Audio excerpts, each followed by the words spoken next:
Julien Cohen prend la pause devant sa dernière acquisition. L'Hôtel-Dieu, l'ancien hôpital de Châteaudun, acheté à la ville pour 280 000 euros. Ne vous fiez pas à la façade, c'est un peu comme à Disney. La façade est merveilleuse, mais derrière, c'est un cauchemar. À l'intérieur de la bâtisse, laissée à l'abandon depuis 1976, l'ancien expert de l'émission de France 2 Affaires conclues a l'intention de monter un marché des brocanteurs.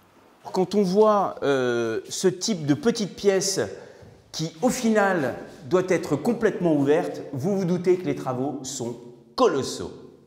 L'homme d'affaires s'apprête à engager des travaux sur l'ensemble des 4000 m² du monument historique. On va commencer par le rez-de-chaussée, parce que c'est le rez-de-chaussée qui est la principale activité commerciale. On va installer une trentaine de brocanteurs, du coup il faut tout casser.